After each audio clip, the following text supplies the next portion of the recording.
I don't even know how to explain what we just saw. How unbelievable was that? The Final Four is now set, and what a game to finish off the round of the Elite Eight as UConn comes back from a 19-point deficit. I mean, they were dead in the water, and they come all the way back, and they defeat the Duke Blue Devils in dramatic fashion. And who was the hero? Braylon Mullins, the one that got away from Indiana. Hey, you did hear, I don't know if you caught the post game, but he made a comment about how glad he was to be going back to Indiana, almost like maybe he's missed the place a little bit. Maybe. I don't know if you also caught it. What a game. Yeah. When they were showing a replay of the shot, they said that was from the logo, and the other guy said that was from Greenfield. So yeah, getting a little Indiana love, and I'm sure that he's going to have a lot of fans and supporters and family in the crowd there in Indianapolis. Oh, yeah. I mean, the place will be packed with Braylon Mullins supporters, and the UConn Huskies kind of spoil a lot of people's brackets, I would imagine, because I think Duke, as the overall number one seed, probably was on a lot of people's brackets, including mine, to win. Now, I only had him on one of my two brackets because, remember, I'm multiple bracket guy, and I did have him on one of my two. But the one that was doing the best up to this point is the one that I had them winning. So I'm kind of shattered at this point. I'll tell you this. I am really glad we did not do this show at 6 o'clock. Because at 6 o'clock, when Duke was pounding them by 19 points, we'd have gone on and we'd have talked about Duke heading to the Final Four and how good Duke was looking and how bad UConn was looking.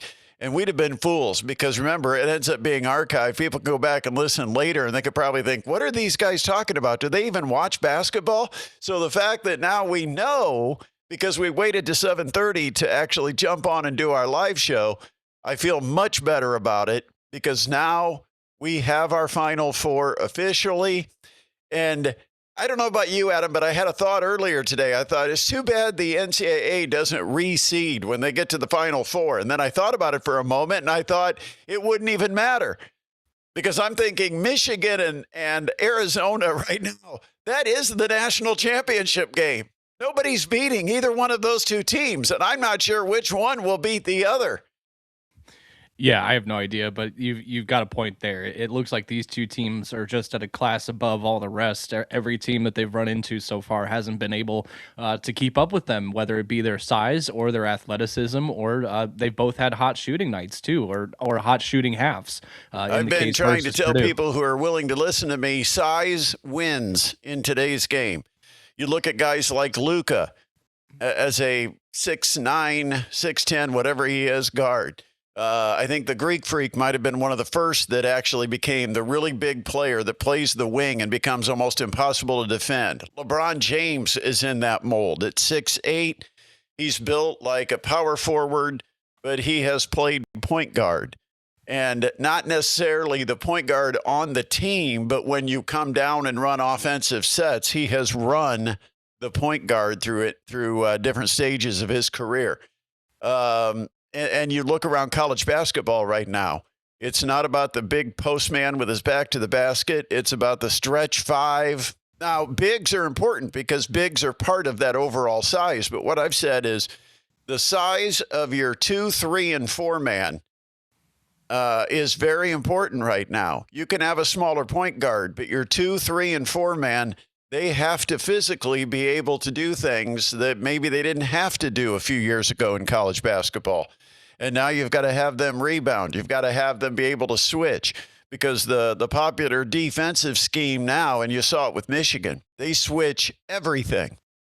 And it makes it very tough to come off of a ball screen or any kind of screen and get any kind of space because they're just going to switch it and, they don't have to fight through anything. And that's what Michigan does because they can, because they're all big and athletic, so nobody creates a mismatch.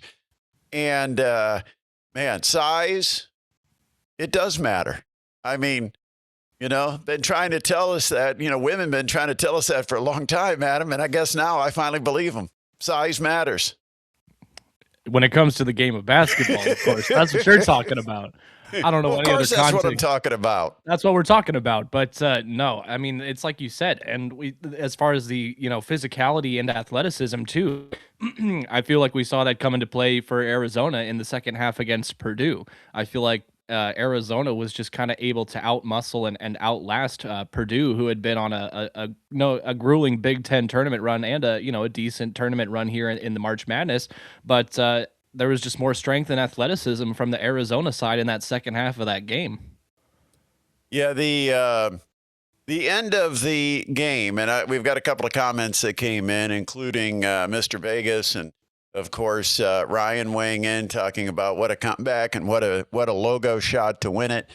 But it really made no sense. Duke had to do something to give UConn an opportunity. The game was over.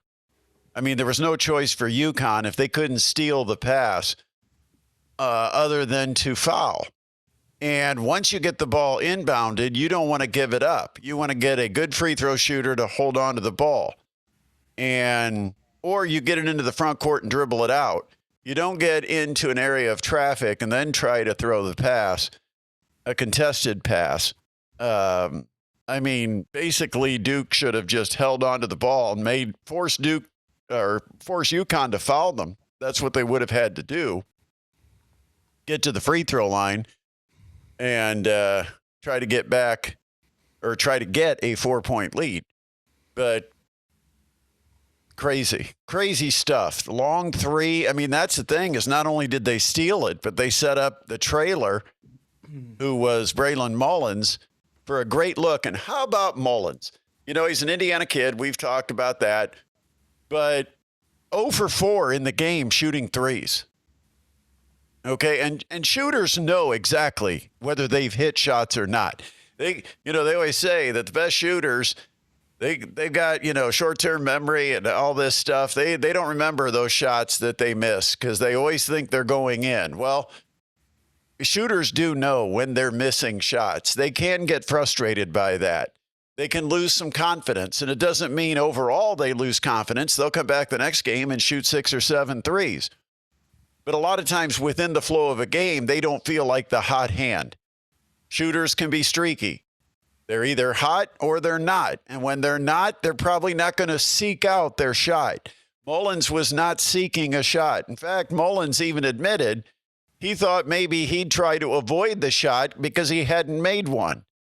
And then Caravan gave it right back to him, basically saying, you're shooting this. And he drained it. It's a huge shot, especially for a freshman. Incredible UConn win. And I don't like UConn. And, I'm not a big fan of Dan Hurley. Yeah, but I can attest to that. Down the stretch, he outcoached Mr. Shire. So what do we got? Let's see. They said you sound so much better with your new laptop, your new setup there, Brett. Yeah, I know. I actually have a video that matches my audio. I am not an IT person, and I don't have an IT person. And so I went to a retail store and said, look, I'm having a couple of issues that keep coming up. One, my mic sometimes works, sometimes it doesn't. And I find out it's all about RAM, storage, and all this other stuff that I don't pay a whole lot of attention to. But now my son understands it more than I do. But me, I don't pay. So then they told me, here is what you have to have if you're going to run live processing of video and storage and all this. And so they hook, line, and sinker. They got me for $1,000, and I got a new system, and here we are.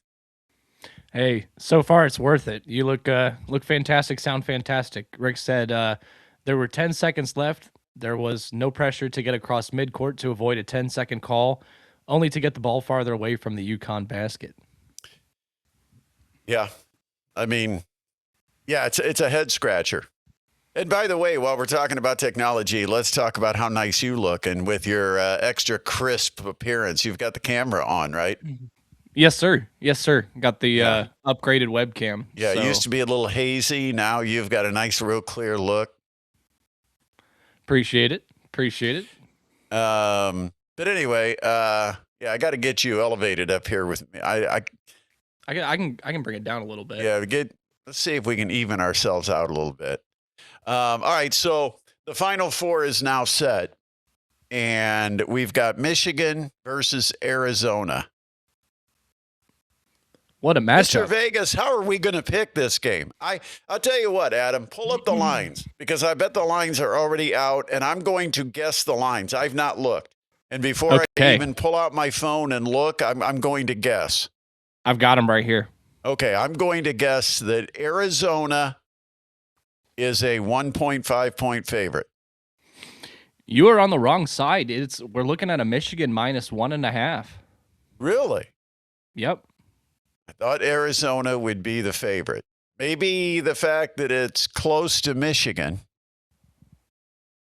and they feel like the crowd will be heavy Michigan because of the proximity. I mean, it's the Final Four. I don't know that it matters. Yeah. There's going to be 45, 50,000 people there. Here's the interesting thing. Michigan -1.5, you can get +102 on that right now. Arizona to cover +1.5 is only -122. So some interesting numbers there. That's not to win outright. Those are the 102 and -120. That's not the money line number, right? No, those are the spreads. So all right, so we got Michigan as a favorite at 1.5. And then the other game is going to be Illinois and UConn. This is going to be an interesting game to call as well. I would guess, I'm going to say, man, this is a tough one too, but I'll say UConn 1.5. On the wrong side again, Illinois -1.5. Man. And that's been moved actually a little bit. It looked like it opened at Illini -2.5, and it's been bet down to -1.5. So maybe some UConn money coming in after that. Yeah, quick UConn money jumping on that. Once again, you can leave your comment. Make sure while you're watching the video that you do click that subscribe button. We would love to have you as a subscriber. Make sure you do that. All right, let's see. Michigan -2. We just had 1.5. Mr. Vegas guessing UConn -1. And what'd you say? It was Illinois? Illinois at 2.5? Yeah, but it's already down to 1.5. Seems like too much, but you know what it is? Think about it. Michigan, Illinois, two teams from the Big Ten that obviously are not going to be that far away. And they got, I think they're getting a couple of points for the home cooking, the home proximity. Maybe. But, I mean, it feels like both of these games are toss-up in my mind. I mean, these are both really good matchups either way. Yeah, they are. I mean, you can flip a coin on either one of these as far as I'm concerned at this point. And I still feel like Michigan, Arizona is the national championship game. Mm-hmm. I feel that it's a shame the way those two teams are playing, that somebody is not going to survive Saturday afternoon, because I think both of those teams are deserving of being a national runner-up at worst, and they're not going to even get into the title game. I mean, let's be honest. If we ranked those four teams right now, and I said, reseed, maybe what they should do is re-rank the four teams. Because if they took the seeding from before the tournament started, we would have the same matchups we've got. Well, actually not, because Connecticut winning, UConn winning, that would have separated the two. So maybe, reseeding would be the way to go, but it's not going to happen. The brackets are set and the people have spoken and they've made their bracket picks. And so you can't just change it now. Which Big Ten team has the better chance to get to the championship game? That's tough, In my too. mind, Michigan. Michigan is better over Arizona than Illinois. Yeah. Oh, man, that is tough, too. These are hard questions. I'm just looking forward to getting these games. I'm so sad we have to wait 5 days. We could very possibly have an all Big Ten championship. Wouldn't that be something? Illinois versus Michigan. Yeah, with two teams that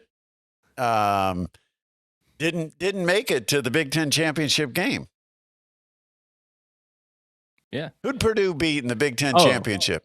Didn't they beat Michigan in the Big Ten? Oh, did they beat Michigan in the Big Ten championship game? I think they did. I'll double check for you, but yeah, still, I mean, they're not the Big Ten champions, so it's amazing how quickly we forget 2 weeks ago when there's all these games to remember. There's been a lot to talk about. Okay, let's talk about Purdue. Man, I mean, there's nothing that can be said. Purdue ran into a better basketball team. Bigger, faster, stronger. Freshmen were huge for Arizona this year. The European influence that they got, the European players, they played great, have played great. And as well as Purdue could play, they played in the first half. And the second half, Arizona showed why they are one of the top 2 or 3 teams in the country, if not the best team in the country. And Purdue just was not on that level. I think Purdue ended the season probably around the 5th or 6th best team in the country. And I think that's an achievement because I don't think going in, especially to the Big Ten tournament, they had the 5th or 6th best roster. They weren't playing like a 5th or 6th best team in the country. And so for Purdue to get to where they got, I think they achieved at their very highest potential. I know before the season they were ranked number 1. A lot of that is because of ignorance, because we don't know what everyone else has. We only know what Purdue has. And Purdue had everybody coming back.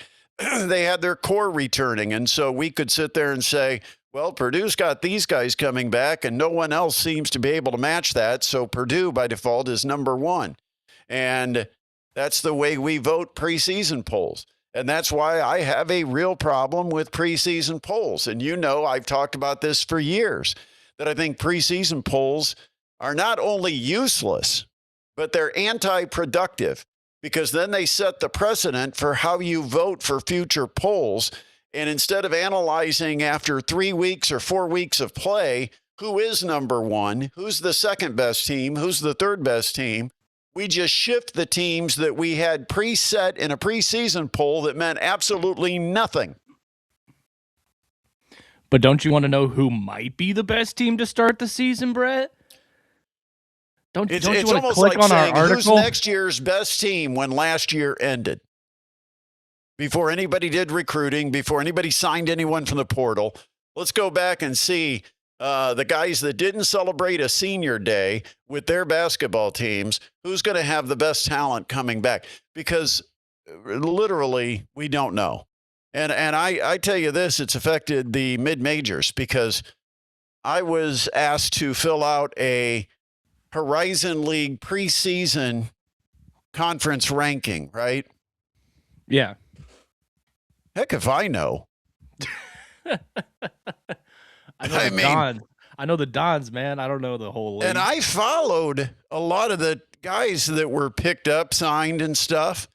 Yeah. But how do you judge a guy that was on Arizona State? I'm making up a fictitious player. This is not an actual example. But how do you judge a guy that was a redshirt freshman that never played, but he was recruited to Arizona State because he was a really good high school player, and now he's signed by Cleveland State? What's he going to do for the Vikings this year? And we're being counted on to vote on a poll projecting what input that player will have for Cleveland State. No idea. And every team around the Horizon League has the same situation. They've got guys coming in. I mean, you can look at the Mastodons this past year. There were guys that were being touted as, tremendous athletes or tremendous players that didn't contribute. We have players that came in and were a pleasant surprise. And then you have CJ Hadnot, who never took on the number 1 role and became the top scorer in the Horizon League. I mean, you never know before the season starts, even if you're following the team year round. And so preseason polls are absolutely a waste of time. Got to get those and clicks, then they man. set the precedent, so it takes an entire season of polls before they adjust. I think by late January, we started to see that's when you had like Miami cracked into the polls and St. Louis was breaking through in the polls. Some of those teams that were coming in that had terrific November, December, and even into January were playing really good basketball. Now, St. Louis kind of fell apart over the last month of the season. I was very high on them up through January, and then in February, something happened.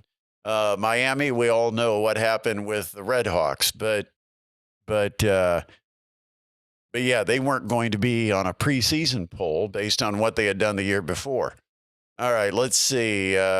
I'm sure TBS will want UConn versus whoever instead of an all Big Ten championship. Yeah. They might want that. I'm But trying will to they get it. Would Arizona not draw like UConn would? Because what he's saying is UConn would break up the all Big Ten. But if Arizona wins, because there could be 2 Big Ten teams, there could be 0 Big Ten teams in the championship. Yep. So if Arizona beats Michigan, and let's say Illinois does beat UConn, is that going to be bad for television? What would draw a bigger audience? Illinois versus Arizona or UConn versus Michigan? I think UConn, Michigan. Yeah, you got more. I think I answered my own question. I thought it was going to be a better question than it came out as. Because once I said it, I thought, oh, well, I know how to answer this one. And when it's that easy for me to answer my own question, it wasn't a good question. Still worth thinking about, though. But we'll see. We'll see who it ends up being. I don't know. It'd be cool to have. I personally wouldn't mind seeing an all Big Ten championship, but I'm right here in the heart of Big Ten country. So, what's the legacy of Trey Kaufman-Renn, Fletcher Lawyer, and Braden Smith? Are they the greatest 4-year group to go through Purdue that didn't win a championship? Or are they the most accomplished group that's ever gone through Purdue, making it as far as they did each year and the successful run, the Big Ten championship? How do we remember those? Because let's face it, we're not going to see this kind of 4-year group that comes in as freshmen because there's not as many freshmen being recruited. So you don't have these 3- and 4-person classes. And I'm trying to remember, was there anybody else that came in on that freshman class? I was trying to remember that earlier today, and I was going to look it up, and then I got hooked on the games. But was there anybody else in their class that came in that did not stay? Lawyer, Braden Smith, Trey Kaufman-Renn, and was there another? I'll see if I can figure that out. But as far as their legacy goes, to me, it just kind of feels like, yes, they were accomplished, and they were probably one of the most consistently quality basketball teams in the NCAA. But like you said, they were just never able to, reach the champion, or they were able to reach it, but they were never able to win it all. Even with Zach Edey, when he was part of the Boilermakers as well. So talking about size and how size wins, just wanted to give you the Final Four teams, their starting lineups. Illinois, 7-1 center. Arizona, 7-2 center. Michigan, 7-3 center.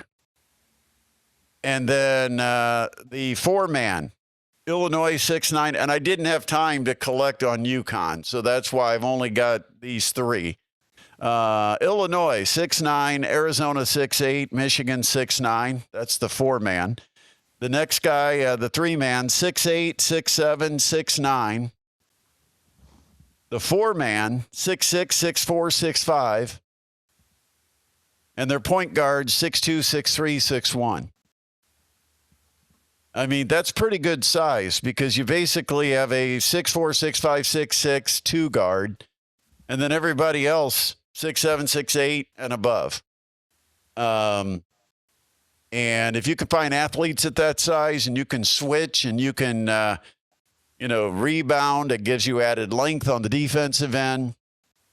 And then you don't have to worry about them being little jets defensively because if you're switching everything, you don't have to worry as much about getting beat because generally the way you get beat is you lose your angle off a screen and then the guy takes it down the lane on you and you never catch up to cut him off. Let's see. It says post-game on CBS Sports should not have to make these kids answer stupid questions from the press. I know Bobby K was totally against that. Oh, Bobby Knight was against that, bringing the kids into the post-game press conference. Well, the ones that it's tough on is the losing team. Yeah. Did you see Patino and his little upset with the media because they interviewed the winning team first, and then it took St. John's basically had to sit there after losing for over 30 minutes before they came up and were asked questions. Yeah, that's bad. And then, there's no good question generally to ask a player immediately after a devastating loss. No. You think about it, it's the end of the career for a lot of these guys. It's the last time they'll ever take that uniform off. It's the last time they'll have worn the uniform. And so it's a very emotional time, and for them to be asked dumb questions. Now, occasionally there might be a really good question, something that you really do want to ask a guy.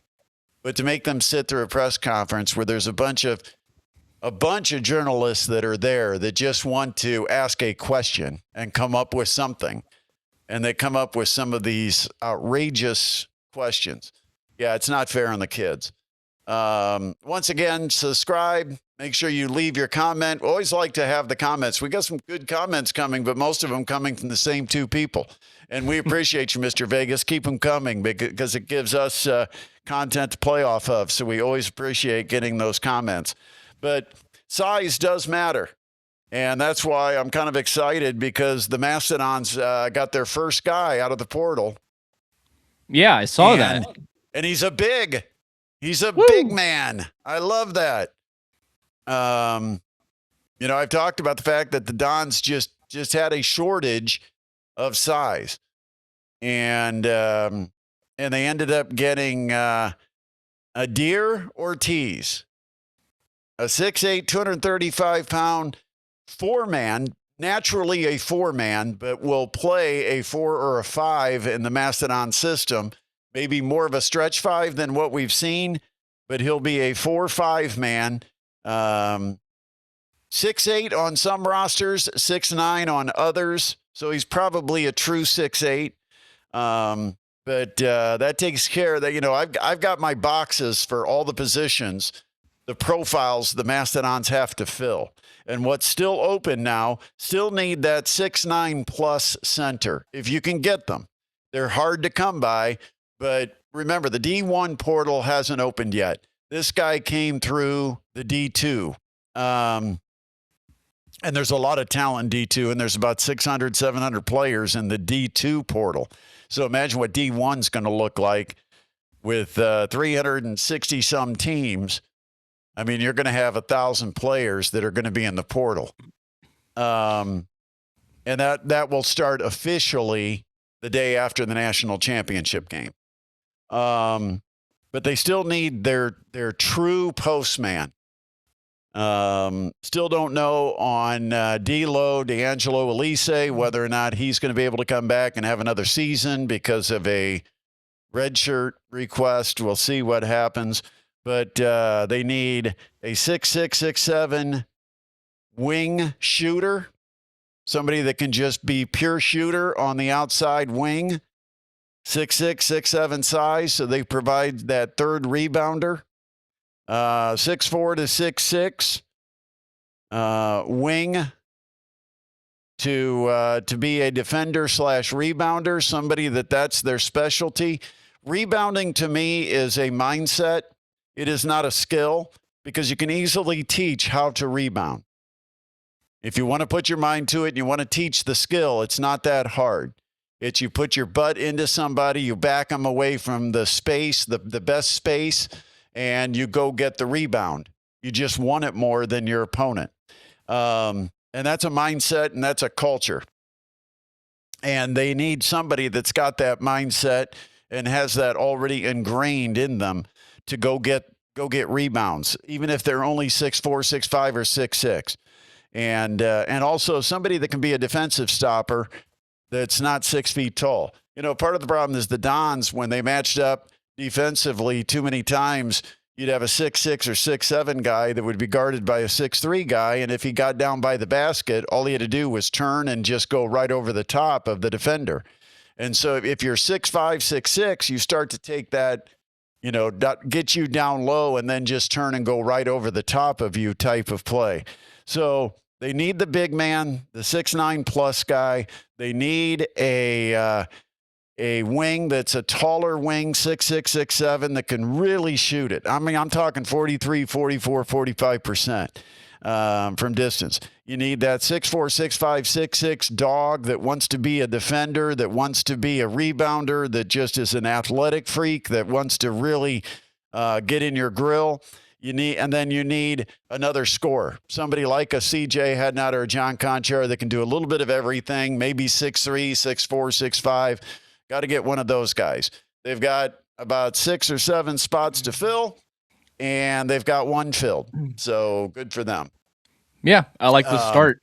Okay, other freshmen included Will Berg, Sam King, and Cam Heidi. I did not know Heidi came in.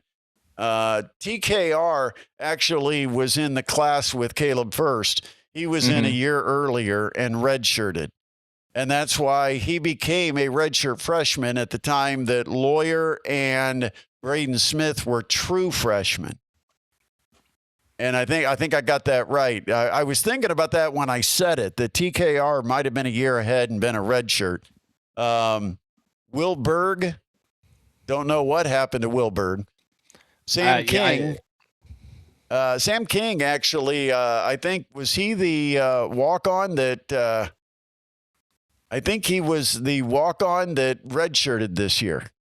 Oh, okay. I know Will Berg went to Wichita State, I believe. Oh. And Cam Heidi, we know, he ended up down in Texas. Yep, we saw plenty of him not too long ago taking on the Boilermakers. But yeah, I like the start for recruiting for Purdue Fort Wayne. I like the size and physicality from Adir. Shout out to Puerto Rico. Yeah, that's where he's from. Yeah, big guy, and ended up in D2 because coming out of Puerto Rico, probably not a lot of people that knew a whole lot about him. But he has worked his way into a position, 15 points a game. I think he averaged close to 8 rebounds. Yep. Impressive and shot. I think he was about a 40% 3-point shooter. Hey, he'll do even better. 44 last season. He took 87 attempts too, hit 39 of them things. So yeah, a little 3-pointer. I know he is a. I don't want to say a filler of the Max Nelson type position, but he's one of those guys that could be an option to play that type of spot.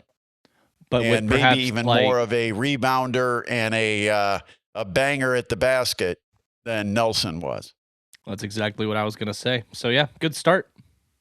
Purdue Fort Wayne, speaking of the Mastodons, the women ended up losing at Arkansas State. Just too much of a challenge. That it's not a good matchup for them when they play a team that has that type of athleticism and presses you the entire time.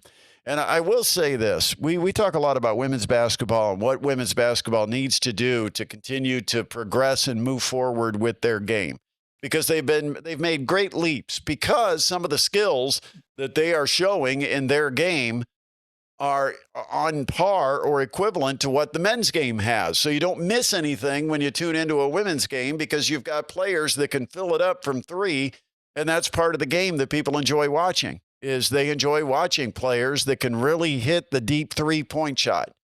But I did come across statistically some numbers that I thought that's an area where women's basketball as a whole has to get better. And that is turnovers. I didn't really think a whole lot about it this year, but if you go through games in women's basketball, especially college basketball, women's college basketball, and you look at the turnover numbers for men's games versus women's games, it's crazy how many more turnovers you will find in women's basketball. Now, I don't know if that's because there's a bigger disparity of athleticism at the D1 level. We know there's disparity, a lack of parity, which I believe is what disparity is. But there's a lack of parity in women's basketball because you just have to look at the scores of the NCAA tournament and realize it's the haves and the have-nots. That even those at a lower level that had terrific seasons playing against the lower level are nowhere near competing for the higher level. There's no bridge, and I think in men's basketball, there's a little bit of a bridge where, some of the better mid-major teams, they can threaten some of the average high major teams. But in women's basketball, it's very tough to do. And, but the one thing that can give you more eyeballs on the game and more entertainment, because as basketball fans, what do we do to measure a really good game? We always say it was a well-played game. That was fun to watch, really well played by both teams, right? And with women's basketball, a well-played game or a highly competitive game might have one team with 14 turnovers and the other team with 19. And you compare it to a men's game that might have 8 turnovers and the other team at 11. Well, 19 total turnovers versus 19 by one team in the women's game.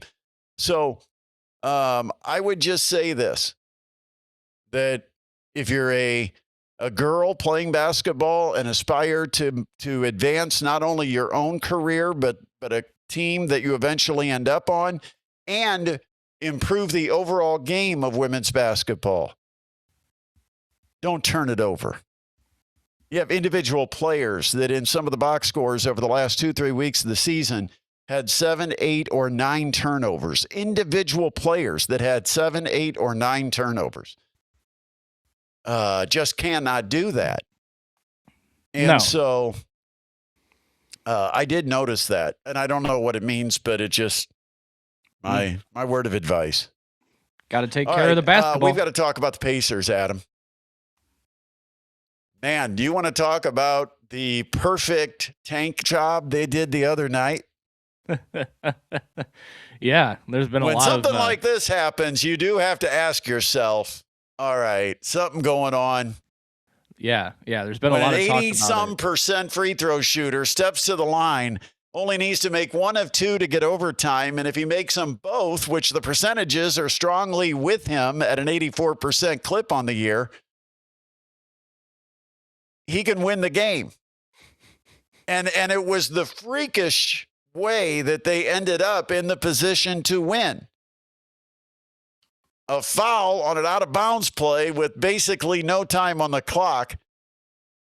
And Jay Huff steps to the free throw line, misses the first, and then sent a rocket up to the rim on the second. Almost looked like he was intentionally missing, but I'm not going to say that he was intentionally missing, if you know what I mean. But Pacers lose by a point in a game they had like 2 opportunities to win in the final seconds. And then I don't know what they did today. They actually came out and kicked the Miami Heat's butt. I guess they felt safe because they gave one away, so they felt like they had cushion. They could come out and actually play today. But they rolled today. Yeah. But yeah, how about that? I've seen some people. I've seen both sides of it. I've seen people saying, Jay Huff is not currently guaranteed a roster spot for the 26-27 season on the NBA teams, so there's no way he would on purpose miss 2 free throws in a row. I saw people responding to that. Hey, there's a chance the Pacers brass might have gotten a word in his ear and said, "Hey, we'll take care of you if you miss these free throws." I've seen conspiracy theories about it, and definitely one of the craziest finishes and weirdest ways to lose a game I've seen in a while. But even with, I'm sure they're not happy about the win today against the Heat. They would have rather have been blown out by 50. As far as I've been hearing from most Pacers. I think the players don't like that. I mean, it gets tough losing every game, right? Yeah, I'm talking from a fan perspective. Base and the front offices, they probably are not all that disappointed in losses. No. I wasn't. Boozer didn't really impress me a whole lot today in that Duke game. I mean, he looked good first half, but he made the big mistake that cost them the ball game by trying to pass.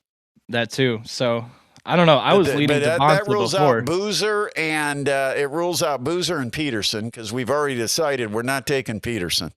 We have the draft pick in our hands. I mean, I'm calling up. Yeah, we're not taking him.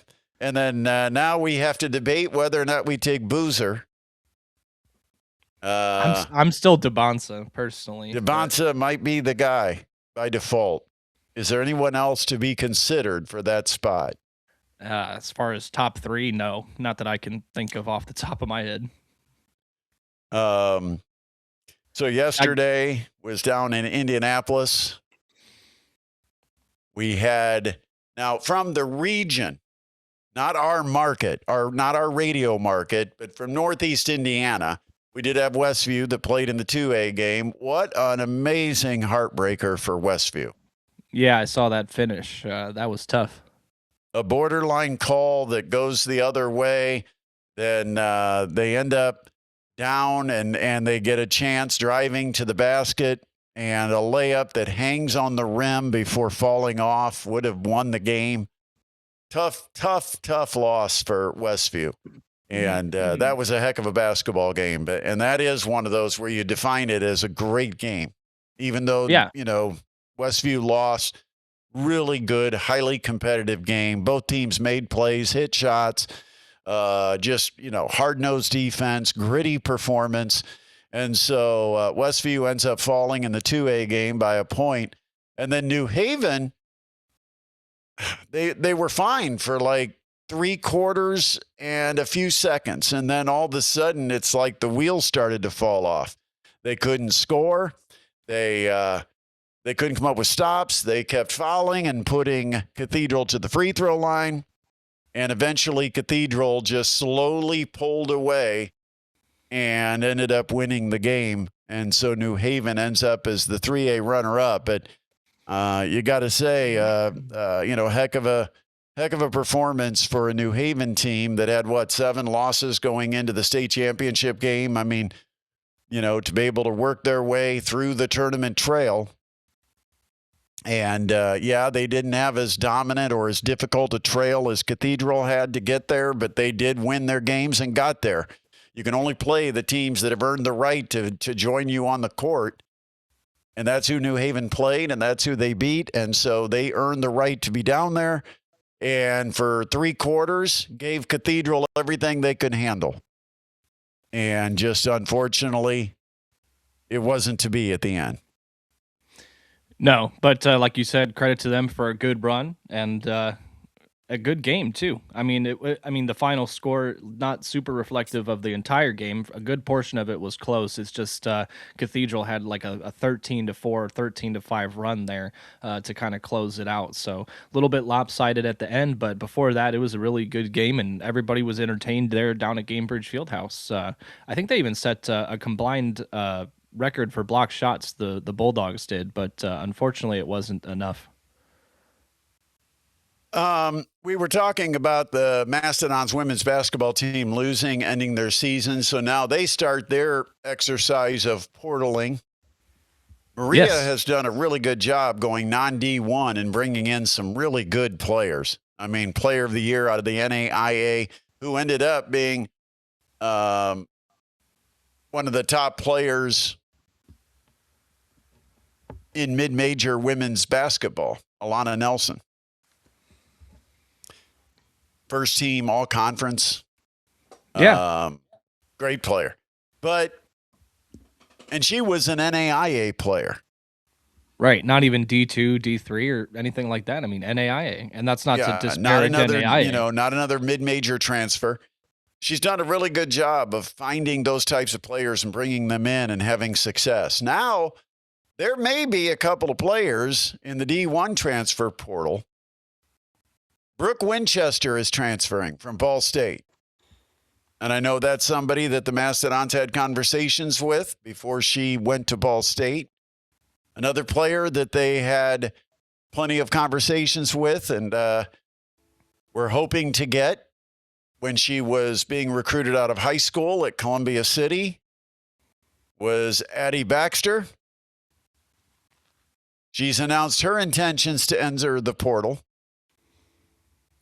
And then you also have Sydney Huber, who is out of Cedar Rapids, Iowa, went to Evansville, but another player with some relationship with the Mastodons, although Huber might be looking to take a step up and see if she can catch a flyer from maybe a team that's at the high major level. But, I mean, there's a chance she's going to be available. 8.5 points a game, 35% three-point shooter. She is only a freshman this year, so she would be a sophomore next season. But, yeah, it'll be interesting to see what because, again, she used experience to replace experience, and so there's going to be some spots that you've got to fill with that roster. There will be 3 or 4 spots that you will bring players in. You've got that outstanding young class. You've got Lily that is hopefully going to be returning for next season. But we'll see what happens with the Mastodon women. But there are some intriguing names, some names that we know, some names that the Mastodons have recruited out of high school that they didn't get. And I know we've talked about it before. A lot of times coaches, they concede players, but they maintain relationships. In other words, they don't get bitter about losing a recruiting battle out of high school because they know so many of these kids are going to go to places and experiences that are not going to be a fit for them. Most of them don't get the decision right first time out of the gate. And, I go back again. Connor Essegian was one of those guys. I mean, he really, really had a great relationship with the Mastodon coaches. His family liked the coaches. It was a great relationship, but Connor outgrew the Mastodons. When you start getting a chance at places like Wisconsin, okay, you've got to go experience it, see if it works for you. And then he ended up for Wisconsin. Things didn't work out, but he was highly sought after enough that he got a very nice NIL deal to go to Nebraska. So, but the one thing, when you've got relationships and good relationships and have built a really good reputation, not only among players, but among families who want the best for their child, that when you have players that want a certain style or a certain type of coach, they want to be coached a certain way. I think that Purdue Fort Wayne has a lot to offer, both men's and women's basketball. Both sides. Yeah. No question. All right. So you know what's coming up this week? Tin Caps are in town. We've got baseball. Are they in town or are they on the road to start? They're in town from spring training. The players. Okay, I got you. Yeah, the players are going to be here for 3 or 4 days before they depart for their season opening road trip. They play in like the northernmost city to open the season. I don't know who put that schedule together. Apparently, Mike Nutter doesn't have the same influence on the schedule that he used to, because of course, there's not a lot of options. Most of the teams in the Midwest League are all north. But they open at Great Lakes against the Loons up in Midland. on the road. And then next Tuesday, a week from Tuesday, the day after the college basketball season ends, the Tin Caps will have their home opener. And you heard about the 60-degree guarantee? Yeah, I did. That's pretty cool. It's not 60 degrees on game day, then you get tickets, or you get to exchange your tickets for opening day for any other game throughout April, based on supplies and matching tickets, etc. Good deal. Yeah. But yeah, we're going to have baseball. A lot of familiar names will still be here. Familiar manager. Yeah, Jonathan Matthews comes back after a year away. So, yep, that'll get started at home a week from Tuesday, but on the air starting Friday. Ready to start. It's baseball season officially starting Friday. I mean, MLB's already back in action, so I guess we're just fully in baseball season now. All right, so once again, we want everybody to subscribe. We want to see you as subscribers to the channel.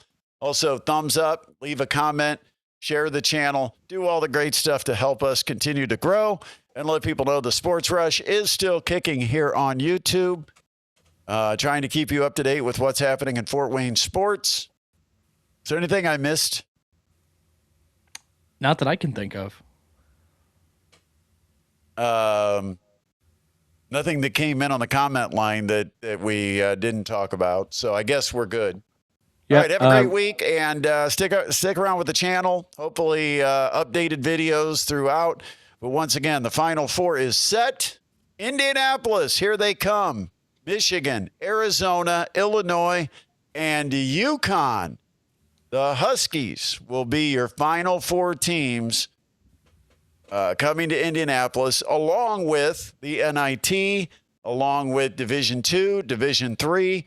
Everybody is coming to Indianapolis for the championship week, which I guess in some ways started Saturday with the IHSA baseball or basketball championships and continues pretty much all week long, because I think starting Tuesday or Wednesday, everybody will start getting into town for Final Four weekend. So it should be fun time in Indiana. Adam, have a great Sunday night. Have a great week, and we'll be back at you next weekend.